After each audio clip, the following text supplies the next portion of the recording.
Bismillahirrahmanirrahim. Assalamualaikum warahmatullahi wabarakatuh. Perkenalkan, nama saya Muhammad Hilmi Bandanuji dari Prodi Pendidikan Teknik Mekatronika Universitas Negeri Jakarta, kelas E, angkatan 2019. Di sini saya akan mempresentasikan disrupsi teknologi di bidang material handling. Tugas ini saya susun untuk melengkapi penyelesaian tugas daripada manajemen industri. Ya, langsung saja.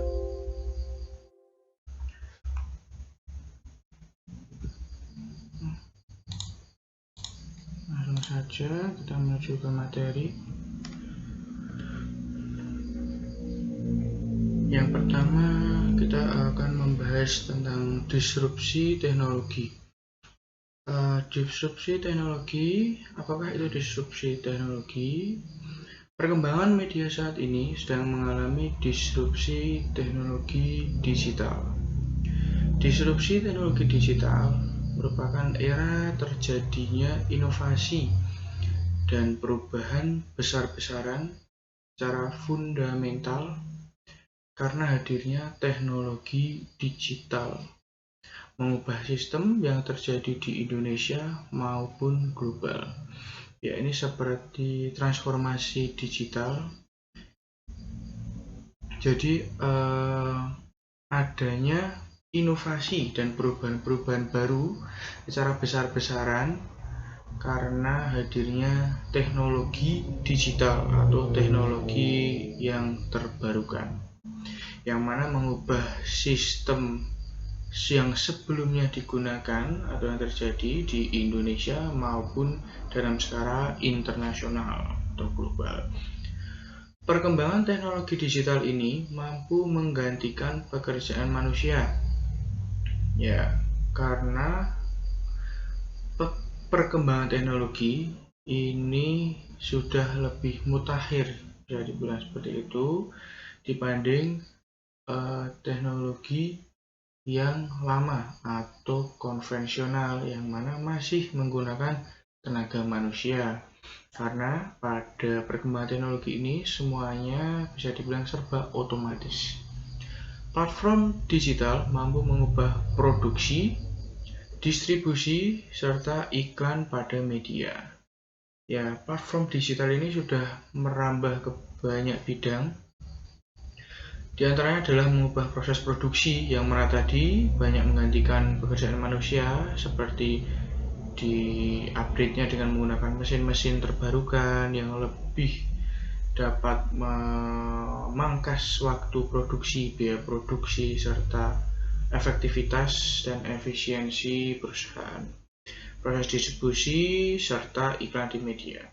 Belajar dari media-media yang berguguran, para pengusaha media belajar dan cepat beradaptasi mengubah model bisnis mereka. Jadi mereka, para pengusaha, itu sebenarnya tidak hanya pengusaha, tapi seluruh elemen masyarakat dari atas menengah ke bawah itu juga banyak yang dengan cepat update supaya tidak ketinggalan, misalnya seperti itu, agar tidak tertinggal oleh zaman atau ketinggalan zaman.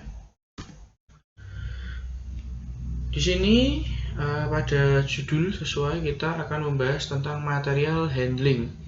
Pada proses produksi, bahan baku yang diterima dari pemasok akan dipindahkan dari tempat penyimpanan bahan baku ke tempat produksi untuk diolah menjadi barang jadi atau produk jadi, yang kemudian barang jadi hasil produksi tersebut akan dipindahkan lagi ke gudang penyimpanan barang jadi atau finish goods store atau gudang produk yang sudah selesai, yang sudah finishing. Dari gudang barang jadi selanjutnya akan dipindahkan ke distributor untuk didistribusikan ke pelanggan. Pemindahan bahan baku maupun barang jadi tersebut harus ditangani dengan baik dan efisien sehingga proses produksi dapat berjalan dengan lancar sesuai dengan yang direncanakan.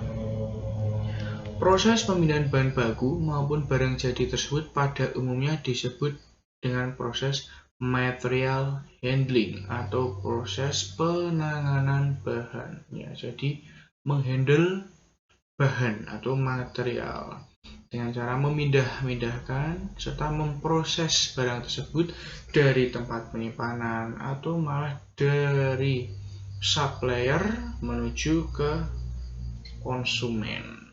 Jadi seperti itu urutannya. Selanjutnya, pada dasarnya dimaksud dengan material handling atau penanganan bahan itu adalah proses yang mencakup operasi dasar dalam pergerakan, perlindungan, operasi penyimpanan, dan pengendalian bahan dan produk di seluruh pembuatan atau manufaktur, pergudangan, distribusi, konsumsi, dan pembuangan atau disposal.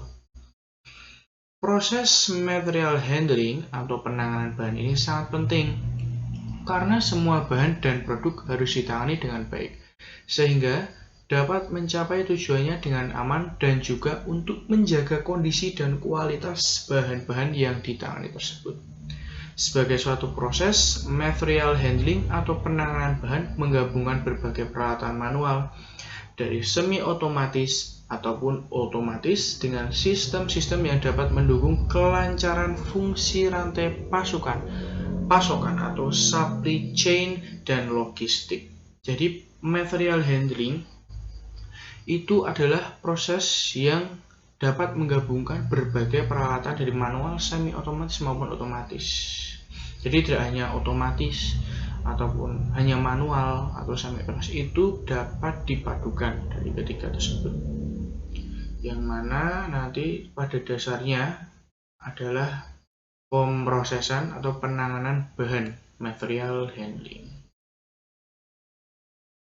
Apa tujuan dari material handling tersebut? Yang pertama adalah meminimalkan biaya-biaya penanganan material. Ya, ini yang pertama ini adalah yang utama ya biasanya. Karena material handling ini adalah salah satu output yang harus menyesuaikan disrupsi teknologi, di mana semuanya bahan-bahan atau material itu jika tidak menggunakan material handling dan menyesuaikan peralatan material handling yang terakhir atau yang terbarukan, itu akan dapat lebih banyak biaya-biaya yang dibutuhkan. Karena setiap teknologi terbarukan itu pasti ada keunggulan yang dapat memangkas berbagai kelemahan pada teknologi sebelumnya.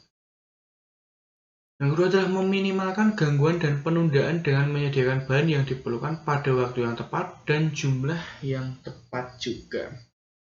Jadi pemrosesan bahan itu dapat meminimalkan gangguan atau meminimalisir gangguan serta penundaan, delay, yang menyediakan bahan itu harus tepat waktu, jumlahnya juga harus tepat, kondisinya juga nanti harus tepat sesuai dengan quality controlnya nanti, bagaimana dalam proses handling material ini. Yang ketiga adalah meningkatkan kapasitas produktif dari fasilitas produksi dengan pemanfaatan kapasitas yang efektif dan meningkatkan produktivitas. Ini ada hubungannya dengan nomor 1 tadi, sama-sama meminimalkan atau menambah keefisiensi serta keefektivitas dari suatu perusahaan.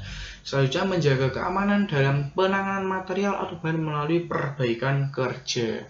Nah, ini jika tidak ada pemrosesan bahan atau material itu nanti dapat disebabkan berbagai gangguan. Salah satunya adalah keamanan. Keamanan dalam penanganan material itu nanti sangat penting sampai ke tangan konsumen. Itu harus dijaga dalam pemrosesan material ini. Selanjutnya, pencegahan kerusakan pada material atau bahan yang ditangani. Ini sama seperti yang nomor 4, keamanan itu juga nanti ada hubungan dengan pencegahan kerusakan. Selanjutnya, mengurangi biaya-biaya yang berkaitan dengan persediaan atau inventory, sama seperti nomor 1 tadi. Selanjutnya adalah prinsip pada material handling. Yang pertama adalah prinsip perencanaan. Ini semua aktivitas penanganan atau pemrosesan bahan material handling harus direncanakan sedemikian rupa agar menghindari terjadinya pada sebuah sistem. Jika sudah direncanakan apapun itu, output yang akan keluar nanti diharapkan dapat lebih matang daripada yang tidak direncanakan dan juga lebih teratur dan tertata. Yang nomor 2 adalah prinsip sistem, mengintegrasikan aktivitas penanganan, penerimaan penyimpanan, produksi, inspeksi, pengepakan pergudangan, pasokan, dan transportasi yang efektif ke dalam desain sistem yang terintegrasi.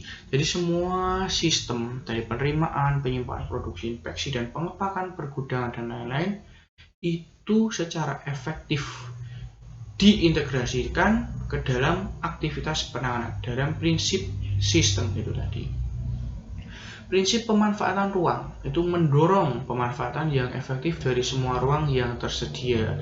Jadi semua pemanfaatan itu harus diefektivitaskan. Ruang dan sebagainya itu harus digunakan seefektif dan efisien mungkin. Prinsip muatan unit, unit load principle, meningkatkan kuantitas, ukuran, dan berat beban yang akan ditangani. Jadi untuk kuantitas, ukuran, dan berat beban yang ditangani ini dapat dengan mudah dilakukan dalam proses material handling ini dibanding proses konvensional. Prinsip gravitasi mendorong penggunaan prinsip gravitasi dalam pergerakan barang. Prinsip aliran material merencanakan urutan operasi dan pengaturan peralatan mengoptimalkan aliran material. Selanjutnya, prinsip penyederhanaan mendorong penyederhanaan metode dan proses dengan menghapus gerakan yang tidak perlu. Jadi semua itu yang diperlukan adalah efektif dan efisiensi dalam material handling ini tadi. Prinsip keselamatan atau safety mendorong penyediaan peralatan penanganan yang aman sesuai dengan peraturan dan regulasi keselamatan. Ini sesuai dengan undang-undang atau peraturan dalam K3. K3 itu harus benar-benar dilaksanakan pada material handling ini. Prinsip mekanisasi menggunakan peralatan penanganan material mekanis atau otomatis untuk meningkatkan efisiensi serta efektivitas. Jadi mechanization principle. Prinsip standarisasi mendorong standarisasi metode penanganan dan peralatan. Jadi standarisasi semua alat dan penanganan yang digunakan, semua metode itu harus sesuai dengan standarisasi atau standar nasional. Pokoknya harus sesuai dengan standar yang sesuai. Jangan kurang atau tidak sesuai dengan standar, itu akan membahayakan proses material handling. Selanjutnya adalah prinsip fleksibilitas, yaitu sama efektivitas dan efisiensi, metode dan peralatan yang dapat melakukan tugas dan aplikasi. Jadi, metode dan peralatan itu harus dapat melakukan berbagai tugas serta pengaplikasian yang sesuai, cepat, tepat. Prinsip pemilihan peralatan mempertimbangkan semua aspek material, langkah, dan metode yang digunakan. Jadi pemilihan alat itu juga perlu untuk dipertimbangkan dari aspek material, langkah, serta metode yang akan digunakan. Kemudian prinsip bobot berat, prinsip gerak yang mana dirancang untuk mengangkut material harus dijaga agar tetap bergerak. Prinsip waktu menganggur, mengurangi waktu menganggur atau waktu tidak produktif baik dari material handling maupun tenaga manusia. Jadi ini akan memangkas waktu menganggur serta meningkatkan waktu produktif untuk mesin maupun tenaga manusia. Selanjutnya prinsip peralatan itu harus dilakukan secara terjadwal dan berkala oleh tenaga manusia yang mana nanti akan dirawat mesin-mesin atau peralatan itu agar tidak terjadinya disfungsi pada alat. Prinsip kepribadian menggantikan metode atau peralatan penanganan yang usang ketika terdapat metode atau peralatan yang lebih efisien untuk dapat meningkatkan operasi. Jadi metode atau peralatan penanganan ini yang usang itu harus segera istilahnya cek and recheck. Semua metode dan peralatan itu jika ada yang usang atau semisal umurnya sudah tua dan kinerjanya sudah tidak seperti dulu lagi, itu wajib untuk dilakukan pembaharuan. Selanjutnya prinsip kapasitas, prinsip controlling prinsip. Peralatan penanganan material itu dapat meningkatkan pengontrolan produksi, inventaris, dan penanganan lainnya. Kemudian prinsip kinerja itu untuk menentukan efisiensi dan efektivitas tadi.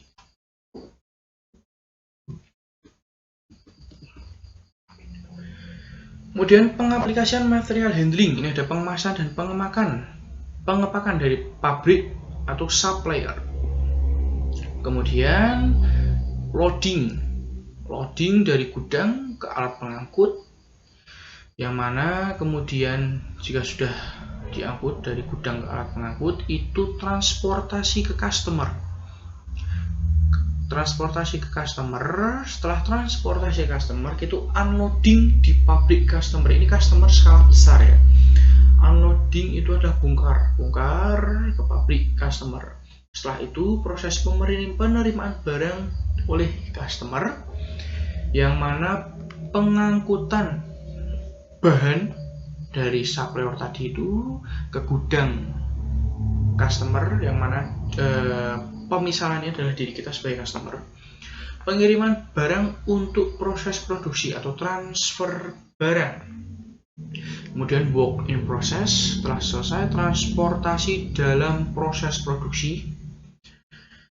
Perpindahan dalam atau antar departemen itu nanti dipilah dan dipilih sesuai pada bidang masing-masing. Kemudian packaging dan finishing, yang nanti kemudian loading, pengangkutan ke gudang barang jadi, yang setelahnya delivery ke konsumen atau pemakai terakhir. Ya. Selanjutnya peralatan material handling. Peralatan material handling ini ada 5 yang terbarukan ini. Yang pertama adalah conveyor. Conveyor itu membantu sekali untuk proses pemindahan barang dari stasiun satu ke stasiun yang lainnya. Itu sangat cepat dalam memindah barang. Itu prinsipnya menggunakan motor listrik, yang mana nanti akan menggeser barang yang biasanya itu akan didorong oleh silinder untuk menuju ke proses berikutnya. Kemudian adalah truk industri. Truk industri itu nanti digunakan untuk mengangkut barang dari supplier atau dari perusahaan ke gudang barang jadi atau ke distributor, seperti itu. Truk industri ini truk yang berskala besar, bukan hanya truk kecil-kecil. Kemudian derek, crane atau katrol, itu derek untuk mengangkut barang dari bawah ke atas maupun sebaliknya. Itu juga mempersingkat waktu daripada naik turun tangga. Kemudian forklift ini juga sangat membantu dalam mengangkat barang. Forklift ini juga kapasitas pengangkutannya itu juga lumayan banyak, serta barang-barang berat itu dapat diangkut dengan mudah oleh forklift dan memangkas waktu dan efisiensi perusahaan menjadi lebih ramping lagi. Kemudian ada MPS Handling System, ini ada di jurusan itu menggunakan phase 2 kalau tidak salah. Itulah proses handling, itu nanti menggunakan lengan robot memindah ini dari barang ini ke ini dan sebagainya. Itu MPS. Kemudian kesimpulan, sampai pada kesimpulan, penanganan bahan atau material handling ini mencakup operasi dasar dalam pemindahan, pergerakan, penyimpanan, perlindungan, dan pengendalian bahan baku, barang setengah jadi yang masih dalam proses produksi maupun barang jadi pada proses pembuatan, pergudangan, pendistribusian, dan pembuangan. Dalam operasi tersebut diperlukan peralatan-peralatan penanganan bahan yang sesuai agar bahan-bahan yang ditangani dapat secara efisien mencapai tujuannya dengan aman dan memenuhi kebutuhan produksi yang hingga akhirnya memenuhi kebutuhan pelanggan. Ya. Jadi kesimpulan dari material handling ini, pada dasarnya material handling itu adalah pemrosesan barang atau bahan material yang mana mencakup banyak operasi dasar. Ada pemindahan, pergerakan, penyimpanan, gudang, perlindungan bahan, dan pengendalian bahan baku setengah jadi atau proses produksi, pembuatan, pergudangan, pendistribusian, serta pembuangan sisa bahan yang tidak terpakai. Itu juga memerlukan peralatan-peralatan yang mana dalam disrupsi teknologi ini peralatan-peralatan yang digunakan itu juga harus mutakhir, karena disrupsi teknologi ini perusahaan juga harus mampu mengupgrade setiap peralatan ke versi terbaru. Apabila ada yang masih konvensional, itu juga diharapkan pada berikutnya itu dapat menggunakan teknologi yang mutakhir, karena ini sudah transformasi, era disrupsi teknologi, yang mana kita sudah masuk di era revolusi industri 4.0, yang mana seluruh proses revolusi industri ini pada dasarnya itu satu tujuan, itu adalah proses peningkatan produktivitas, efisiensi, serta efektivitas. Ya. Baik, terima kasih banyak atas perhatian semuanya. Bila ada salah kata maupun salah ucapan dalam memberikan materi, banyak yang tidak berkenan, saya mohon maaf yang sebesar-besarnya. Akhiri qaula, barakallah. Wassalamualaikum warahmatullahi wabarakatuh.